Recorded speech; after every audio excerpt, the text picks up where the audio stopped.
जी अस्सलाम वालेकुम।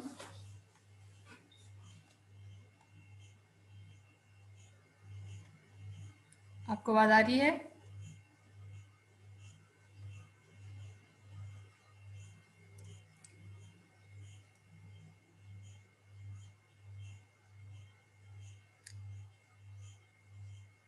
Hello.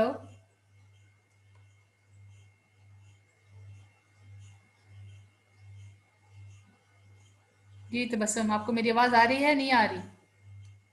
Yes ma'am आ रही है। ओके। सो कल हमने एक टॉपिक स्टडी किया था, that is how information is present in the DNA is used to make protein and enzyme। ठीक है, इस तरीके से हमारा DNA डबल स्टैंडर्ड स्ट्रक्चर, उससे फर्स्ट ऑफ ऑल जो इनिशियल इंफॉर्मेशन होती है that is transferred into messenger RNA single standard. जो हमारे पास ये इस तरीके से सिंगल स्टैंडर्ड स्ट्रक्चर होता है न्यूक्लिक एसिड का, ये इसको मैसेंजर आरएनए में कन्वर्ट किया जाता है and this process is called transcription. Then the message present in the messenger RNA is then transferred to make proteins या पोलीपेप्टाइड्स या इस किस्म इस तरह से हम प्रोटीन्स का स्ट्रक्चर बनाते हैं. So this is called translation. So overall this all process is called central dogma. इस पूरे प्रोसेस को हम कहते हैं सेंट्रल डोग्मा. ये मैं थोड़ा सा इसको इसलिए एक्सप्लेन कर रही हूँ कि आरएनए हमने यहाँ पर देख लिया, मैसेंजर आरएनए. आपको अपने फर्स्ट ईयर के जो सेकंड चैप्टर में लास्ट टॉपिक था that was types of RNA, उसमें हमने 3 तरह के आरएनए देखे थे, messenger RNA, transfer RNA and ribosomal RNA. ठीक.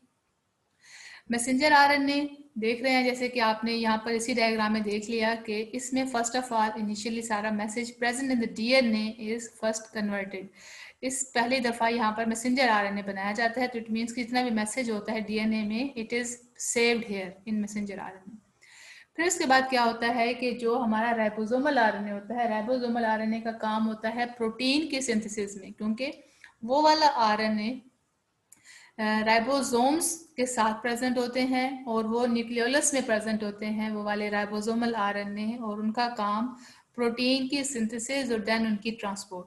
अब उसके बाद जो third type of RNA that is transfer RNA. Transfer RNA का काम होता है कि जो भी ये मैसेज मैसेंजर आरएनए के पास है, अकॉर्डिंग टू दिस मैसेज कोई भी खास अमाइनो एसिड, क्योंकि इन्होंने प्रोटीन बनाना होता है, ठीक है, तो वो अमाइनो एसिड ही मिलकर प्रोटीन बनाते हैं. तो specific type and specific kind of amino acid, कौन सा अमाइनो एसिड आएगा और कितनी दफ़ा आएगा, ये सारा काम होता है ट्रांसफर आरएनए के थ्रू. तो यहाँ पर हमने आज यही बात स्टडी करनी है कि 3 टाइप्स ऑफ द आरएनए कौन कौन से होते हैं. The class of RNA found in the ribosomes is called ribosomal RNA. जैसे मैंने आपसे अभी कहा कि 3 टाइप्स में से एक है राइबोसोमल आरएनए. तो वो आरएनए यानी कि ribonucleic acid single stranded RNA के टाइप जो कि राइबोसोम्स में प्रेजेंट होती है, this is called ribosomal RNA. अब जैसे मैंने आपसे ये बताया कि ट्रांसलेशन यानी कि ट्रांसलेशन में जो भी मैसेज प्रेजेंट है in the messenger RNA it is converted to make proteins, यानी कि उस मैसेज को कोड किया जाता है प्रोटीन फॉर्मेशन में. So this process is called translation. मैं आपको दोबारा ऐसी डायग्राम में दिखा देती हूँ कि जो पहला स्टेप है दिस इज कॉल्ड ट्रांसक्रिप्शन, कि जिससे में डीएनए से डबल स्टैंडर्ड से सिंगल स्टैंडर्ड कन्वर्ट किया जाता है, दिस इज ट्रांसक्रिप्शन. फिर उसके बाद जो ये सिंगल स्टैंडर्ड का जो भी ये मैसेज है इसके अंदर मैसेंजर आरएनए के अंदर, इसको वाया ट्रांसलेशन इसको ट्रांसलेट किया जाता है. इसका मतलब यह है कि ये एक लैंग्वेज में है, उस लैंग्वेज को अपने ख़ास स्टेप बनाने में, अपने ख़ास प्रोसेस में, जो भी ये प्रोसेस है इसके थ्रू इस प्रोटीन बनाने के प्रोसेस को सबको कहते हैं ट्रांसलेशन. अब ये कहते हैं कि during translation ribosomal RNA provides the site where polypeptides are assembled. देखिए ना कि मैंने आपसे कहा कि राइबोसोमल आरएनए राइबोसोम्स में, और राइबोसोम का काम क्या होता है, प्रोटीन सिंथेसिस करना. ठीक. तो राइबोसोम्स खुद चूंकि प्रोटीन सिंथेसिस में इन्वॉल्व होते हैं, और मैसेंजर आरएनए के पास जो मैसेज है कि कौन कौन से अमाइनो एसिड्स आने हैं, वो सारे अमाइनो एसिड्स आते हैं राइबोसोम्स के ऊपर. ठीक है, क्योंकि राइबोसोमल आरएनए राइबोसोम्स के ऊपर हैं, तो ये इसी जगह पर आकर हमारी सारी प्रोटीन सिंथेसिस हो रही होती है. In addition to ribosomal RNA there are 2 major classes of the RNA in the cell. एक है ट्रांसफर आरएनए और एक है messenger RNA, tRNA and mRNA. अच्छा, ट्रांसफर आरएनए का क्या काम है? ट्रांसफर आरएनए मॉलिक्यूल ट्रांसपोर्ट में इनका रोल, क्योंकि आपको नाम से इंडिकेट हो रहा है कि transfer RNA is involve in transport of the amino acids to the ribosome for use in building the polypeptide. के पॉलीपेप्टाइड, इसको आप प्रोटीन भी कह रहे हैं, इसी को आप चेन ऑफ अमीनो एसिड्स भी कह रहे हैं, ठीक है। तो ये जो ट्रांसफर आरएनए का मॉलिक्यूल है, it is involve in transport of the amino acid to the ribosomes for the use in building the polypeptide and also position each amino acid at the correct place। कि देखिए ना, आपको पता है कि amino acid की जो भी चेन होती है, उसमें जो भी अमीनो एसिड्स होते हैं, उनका अपनी प्रॉपर जगह पे होना बहुत ज़रूरी होता है। अगर एक भी अमीनो एसिड मिसप्लेस हो जाए तो क्या होगा? अपने पीछे पढ़ा था कि उस अमीनो एसिड का अपनी जगह से हट जाने की वजह से जो हमने डिजीज देखी थी, ठीक है, इनके सिकल सेल एनीमिया हो गया था, क्योंकि हीमोग्लोबिन में एक अमीनो एसिड अपनी जगह से हट गया था। आपको याद है ना ये वाला टॉपिक जब हमने पढ़ा था?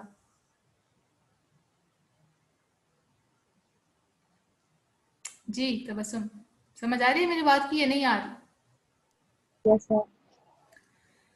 अच्छा, ये कहते हैं कि ट्रांसफर आरएनए का काम करेक्ट प्लेस में अमीनो एसिड्स को लाकर अपनी प्रॉपर पोजीशन में लेके आकर रखना, सो दैट उसकी अपनी जो चेन है वो बड़ी एक्यूरेट बने।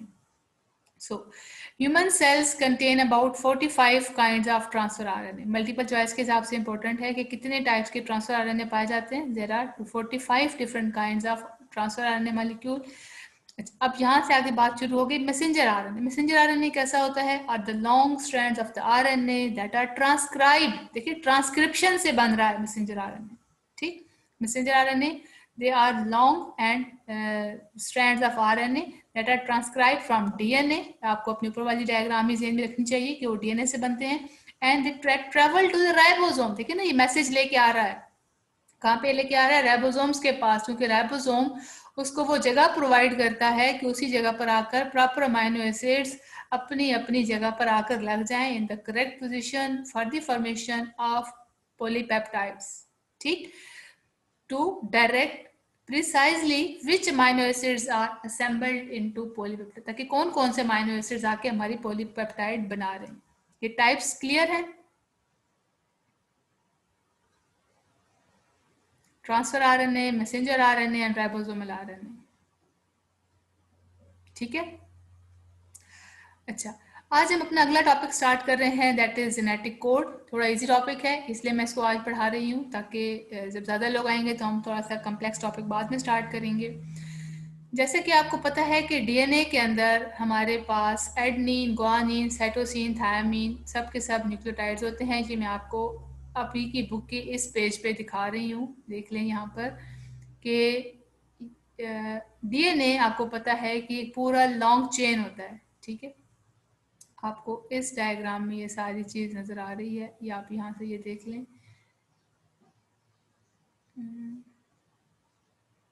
डीएनए डबल स्ट्रैंडेड चेन है ऑफ लॉन्ग न्यूक्लियोटाइड्स की, ठीक है। ये ठीक। अब यहाँ पर आप ये देख रहे हैं कि इस पूरे डीएनए के अंदर आपको ये CG, TA, GC, ये सब कुछ आपको ये नज़र आ रहा है।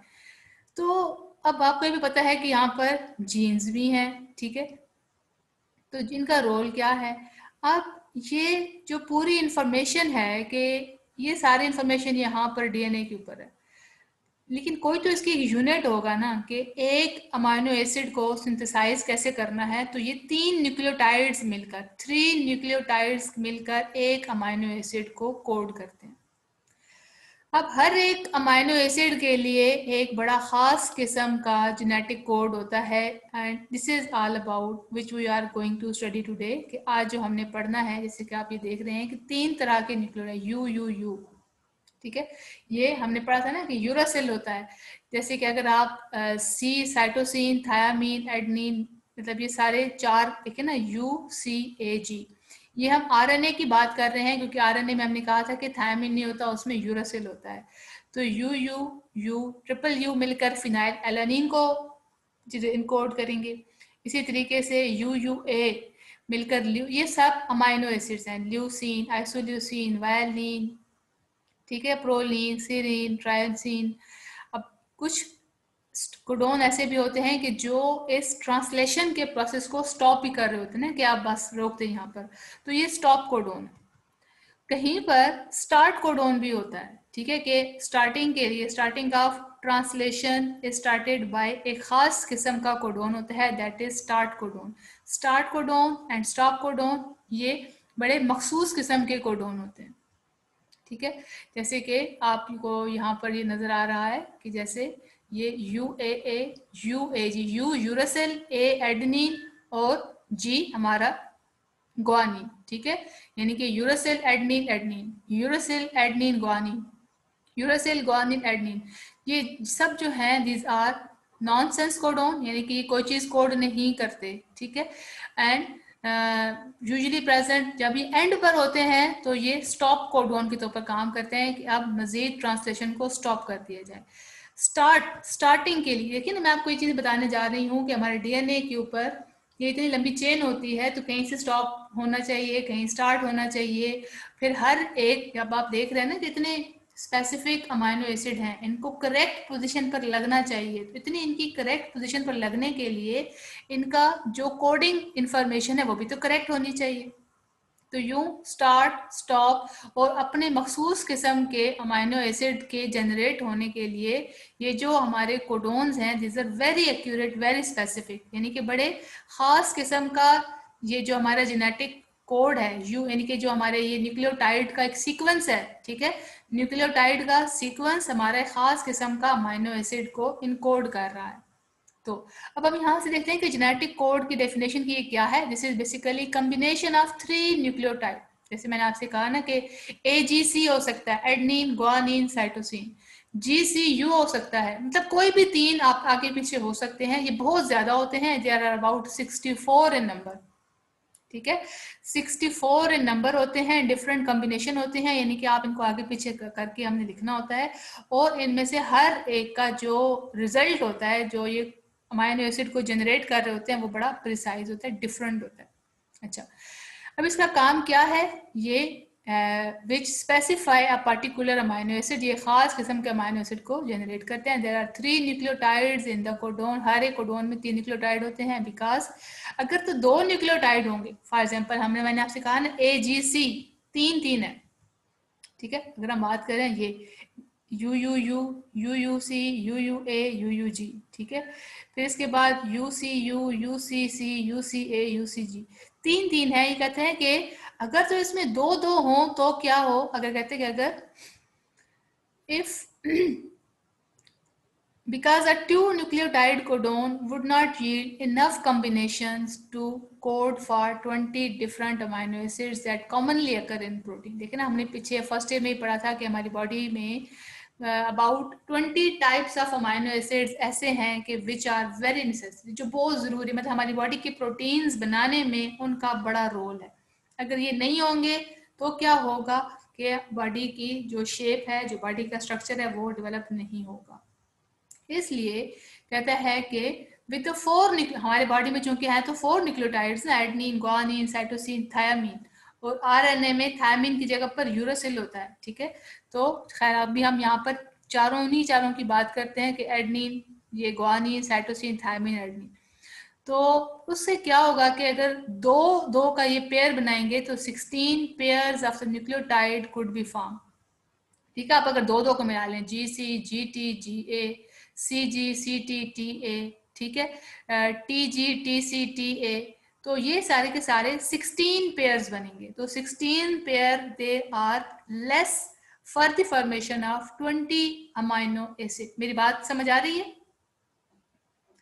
16 पेयर्स हमारे 20 अमाइनो एसिड्स को कैसे जनरेट करेंगे, इसलिए इनका नंबर ज्यादा होना चाहिए।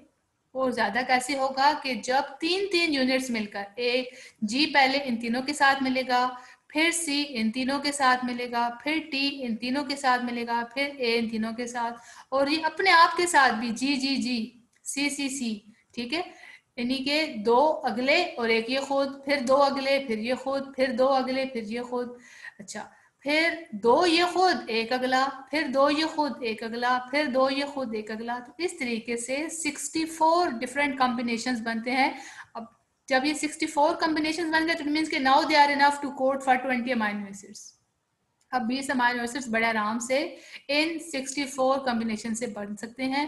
Genetic code is triplet code, यानी कि इसमें 3 nucleotides is a triplet code and the reading occurs continuously without punctuations between 3 nucleotide unit।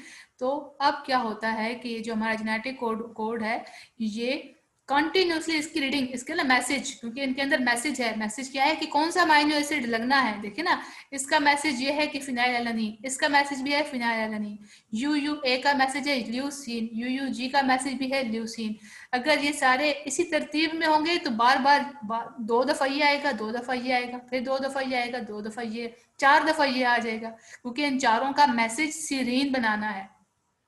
लेकिन जरूरी नहीं होता कि जिस तरह इस बुक में है इंसानों के अंदर, एनिमल्स के अंदर यही तरतीब हो। तरतीब वो वही होगी जिस प्रोटीन के लिए ये अमाइनो एसिड्स रिक्वायर्ड होंगे। फॉर एग्जांपल, एक प्रोटीन ऐसी है कि जिसमें ये वाले 3 अमाइनो एसिड एक तरतीब से हैं, पहले ये है, फिर ये है, फिर ये है, तो फिर उसका न्यूक्लियोटाइड का सीक्वेंस वही होगा कि जिस तरतीब में हमारे अमाइनो एसिड्स आने हैं।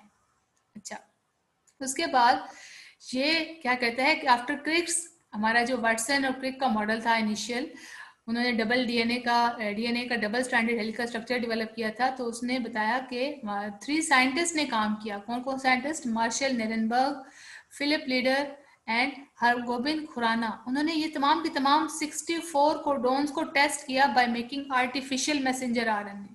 उन्होंने ना आर्टिफिशियली मैसेंजर आरएनए डेवलप किए and triplet codons and using them to synthesize a protein. तो उन्होंने प्रोटीन को बनाने के लिए सब के सब कोडोन यूज किए और चेक किया, उनको पता चल गया कि ये ठीक है। The full genetic code was determined during mid 60s, यानी कि 1956, 57, 58 के टाइम पर जितने भी हमारा जेनेटिक कोड है, यानी कि कौन सा जेनेटिक कोड कौन सा अमाइनो एसिड बना रहा है, ये स्टडी किया जा चुका था। सो आउट ऑफ 64 कोडोन्स, यानी कि ऊपर आपने देखा ना 4⁻3, तो ये 64 कोडोन्स बन गए। ठीक है, 4 इसलिए क्योंकि ये 4 है ना, एडनिन, ग्वानिन, साइटोसिन, थायामीन। तो ये अब 3 न्यूक्लियोटाइड ये इकट्ठे हो रहे हैं, तो ये 64 कोडोन्स बन रहे हैं, जिनमें से 3 जो हैं UAA, UAG, UGA, they are nonsense codon भी हैं, और जब ये एंड पर होते हैं तो इनको स्टॉप कोडोन भी कहा जाता है। और उसके बाद every gene starts with the initiation codon AUG। अब स्टार्टिंग के लिए कौन सा है? AUG, आपने हमेशा याद रखना है। Every gene starts with the initiation codon AUG which encodes amino acid methionine. जी, ये बात समझ आ रही है? Yes ma'am. Initiation starting codon कौन सा है? AUG। ठीक, ये बात थोड़ी सी ऑब्जेक्टिव के लिए इंपॉर्टेंट है कि स्टॉप कोडोन कौन से हैं? UAA, UAG, UGA, this are for stop codon. Starting codon कौन सा है? AUG।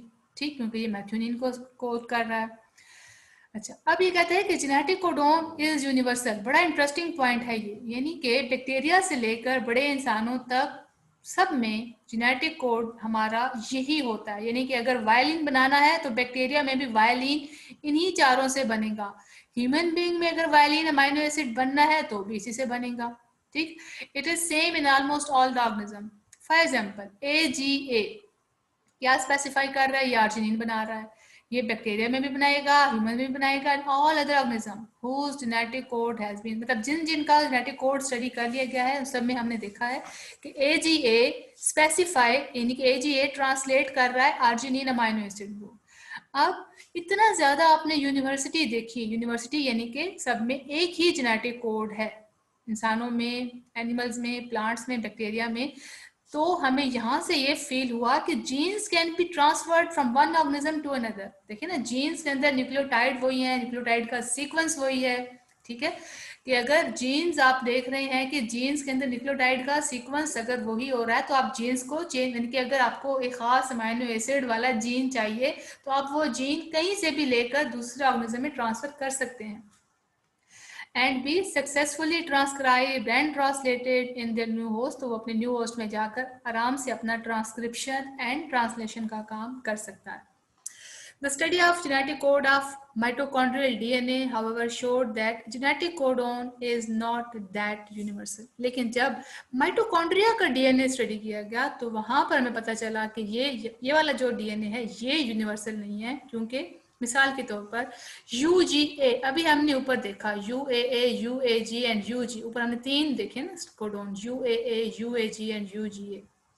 कहता है कि ये नॉर्मली तो स्टॉप कोडोन है, ठीक है, is normally stop codon, but mitochondria it reads as tryptophan. लेकिन जब हम माइटोकॉन्ड्रिया देखते हैं, जो प्लांट का पावर हाउस ऑफ सेल है, वो वहां पर ट्रिप्टोफेन जनरेट करता है। इसी तरीके से AUA जो है that reads methionine in instead of isoleucine, और जो AUA है ये मेथियोनिन बनाता है बजाय आइसोल्यूसिन बनाने के। इसी तरीके से AGA एंड AGG ये work for termination of protein synthesis instead of arginine. तो AGA और AGG जो है ये टर्मिनेशन का मतलब होता है स्टॉप कर देना प्रोटीन, यानी कि स्टॉप कोडोन के तौर पर भी काम करते हैं, मतलब बजाय के आर्जिनिन बनाने के।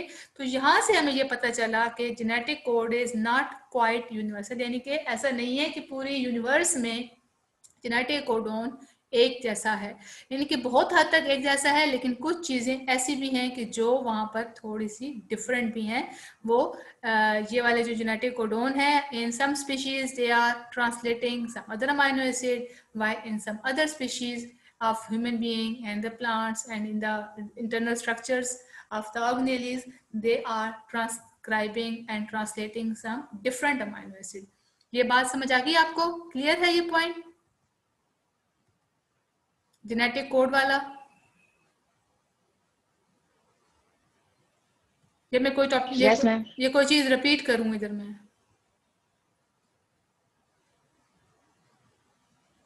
No ma'am. चलिए ठीक है, ओके, अल्लाह हाफिज।